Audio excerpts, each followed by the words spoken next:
तो हम देख लेते हैं कि एंकरेज जो है वो क्लिनिकली इसकी जो एप्लीकेशन है उसको डिफरेंट एग्जांपल्स से देख लेते हैं, जो कि नॉन ओडोंटोजेनिक एग्जांपल्स होंगी बेसिकली। तो उसमें सिंपल एक रबर बैंड है मेरे पास, और जो मेरे हाथ है उसकी उंगलियां जो है वो समझने के दांत हैं। तो आप इस तरह समझें कि ये आपका 3 है, 4 एक्सट्रैक्टेड है और ये 5 और 6 है। ठीक है, अब फ़र्ज़ कर लेते हैं कि हमने 3 की मीजियलाइजेशन से, यानी इस तरह सारी स्पेस क्लोज करनी है, सॉरी डिस्टलाइजेशन से, और हम नहीं चाहते कि 5 और 6 जो है वो मीजियलाइज हो के स्पेस के अंदर आए। उसके लिए सिंपल जो अप्लायंस हम यूज़ करेंगे वो ये होगा कि यहाँ पे ब्रैकेट्स लगा के उनके ऊपर हम एक पावर चेन दे देंगे, या यहाँ पे क्लोज कॉइल स्प्रिंग दे देंगे। इस केस में हम पावर चेन की एग्जांपल ले लेते हैं। अब सिंपल अगर इस तरह हम पावर चेन लगा देंगे तो देखने में तो ये लग रहा है कि इन दो की एंकरेज जो है वो इसके अगेंस्ट है, तो इनकी ऑब्वियसली एंकरेज मिला के ज़्यादा हो जाएगी, तो ये मीजियलाइज नहीं होंगे, इसी की डिस्टलाइजेशन से सारी स्पेस क्लोज होगी। लेकिन होता क्या है मैं आपको बता दूँ, ये दोनों इकट्ठे लग रहे हैं लेकिन है नहीं। अब होगा ये कि ये 3 है, ये 5 है। जब आपने पावर चेन लगाई, अब इनकी मूवमेंट जब स्टार्ट हुई है तो इस तरह होगा कि ये थोड़ा सा मीजियलाइज डिस्टलाइज होना स्टार्ट होगा, और इसी के साथ ये, क्योंकि 5 की इतनी अच्छी एंकरेज नहीं होती 3 के अगेंस्ट अगर देखा जाए, तो थोड़ा सा डिस्टलाइज ये हो जाएगा, और हाफ समझे दोनों ने स्पेस क्लोज कर दी, और बाकी जो यहाँ पे स्पेस बन जाएगी वो मुलर्स की मीजियलाइजेशन से क्लोज होगी। तो आपकी जो सारी स्पेस थी वो 3 की डिस्टलाइजेशन से क्लोज होनी थी, लेकिन ऐसा हुआ नहीं, क्योंकि इन दोनों की एंकरेज ऐड कर लें तो 3 से ज़्यादा होती है, लेकिन क्योंकि हमने इनको एज अ यूनिट यूज़ नहीं किया, इसलिए इनकी एंकरेज कम थी, यानी ये इंडिविजुअली वर्क कर रहे थे इसके अगेंस्ट, इसलिए ऐसा हुआ। अब देखें मैं क्या करता हूँ। अब हम उन दोनों को एक यूनिट बना देंगे। उसके लिए हम ये करेंगे कि एक सेपरेट फ़र्ज़ करें रबर बैंड मैंने इन दोनों पर लगा दिया, ठीक हो गया। अब ये है कि अगर सिंपल इसको समझने की कोशिश करें तो अगर 5 मीजियलाइज होना चाहता है तो ये जो हमने इनको एक यूनिट बना दिया है, ये जो फोर्स 5 मीजियली एक्सपीरियंस करेगा वही फोर्स 6 पे भी ट्रांसमिट हो जाएगी, और अब ये दोनों एज अ यूनिट काम करेंगे, और एज अ सिंगल यूनिट जो है ये मीजियलाइज होना चाहेगा तो ये इसको साथ मीजियलाइज करेगा। अब इन दोनों की जो एंकरेज है वो प्लस हो गई है, यानी ये इकट्ठा मूव करेंगे या मूव ही नहीं करेंगे। अब इसके ऊपर अगर हम पावर चेन लगाते हैं, फॉर एग्जांपल इनको हमने लेस बैक कर दिया, सिंपल अल्फाज में ये कहेंगे, ऑर्थोडोंटिक टर्म्स में ये कहेंगे, यानी इन दोनों की ब्रैकेट्स को हमने एक लेस बैक वायर के साथ मिला दिया, और उसके ऊपर हमने पावर चेन लगाई है।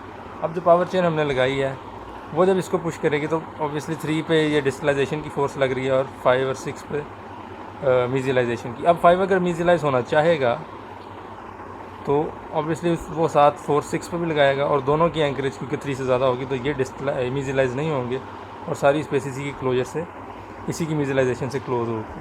तो ये आपकी सिंपल टर्म्स में है कि लेस बैक या यूनिट बनाने से क्या होता है, और एक 2 दांतों की आप एंकरेज इंक्रीज़ किस तरह कर सकते हैं, 2 या 3 दांतों का भी आप एक यूनिट बना सकते हैं। अब इसको दूसरी तरह देख लें कि आप देख लें कि टेम्प्रेरी एंकरेज डिवाइस या कोई एब्सोल्यूट एंकरेज वाली चीज़ हो तो वो किस तरह काम करती है। फर्ज कर लें कि ये एक दांत है या ये एक चीज़ है जिसको मैंने मूव करवाना, अब मैंने इस पर ये लगा दिया फॉर एग्ज़ाम्पल पावर चेन, और दूसरी तरफ ये दांत है फॉर एग्ज़ाम्पल, और जो मेरी उंगली है ये है कोई टेम्प्रेरी एंकरेज डिवाइस है। अब जैसे ही मैं इसको छोड़ूंगा तो ये सिंपल यहाँ पे आ गया। इसका मतलब ये है कि इस तरफ पे जो हमारी मतलब मेरी उंगली है यहाँ पे एंकरेज ज़्यादा है, ये मूवमेंट नहीं शो करेगी, जबकि इस तरफ जो है ये कोई एंकरेज नहीं है, कोई सपोर्ट नहीं है इसका, तो जैसे ही फोर्स लगेगी तो ये इधर को आ जाएगा। तो ये बेसिक कॉन्सेप्ट है एंकरेज का। और दूसरी चीज़ जो हमारी थी वो थी स्टेशनरी एंकरेज और सिंपल एंकरेज। तो सिंपल एंकरेज की ये उसने एग्जांपल दी हुई थी कि अगर आपका एक मोलर पैलेटली पड़ा है, प्री मोलर पैलेटली पड़ा हुआ है, और उसको आपने रिमूवेबल अप्लायंस में यहाँ पे एक स्प्रिंग लगा के जो इसको बाहर की तरफ पुश करेगा तो बाहर निकाला है, तो उस पर जो एंकर यूनिट होगा उस पर टिपिंग फोर्स पड़ेगी, तो वो हमने समझना कि किस तरह पड़ेगी। अब ये जो स्प्रिंग इधर मूव करेगा ज़ोर लगाने के लिए, तो इसके पीछे ये सारी एक्रेलिक की प्लेट है, और रिटेंशन के लिए यहाँ पे 2 एडम्स क्लैस्प दिए हुए हैं 6 पे। ओके, डायग्राम बुरी है लेकिन समझने के लिए काफ़ी है। अब जब ये स्प्रिंग बाहर की तरफ बकरी फोर्स लगाएगा तो ऑब्वियसली प्लेट पे जो सारा ज़ोर पड़ेगा वो इस तरफ का होगा, और क्योंकि every action has an equal and opposite reaction.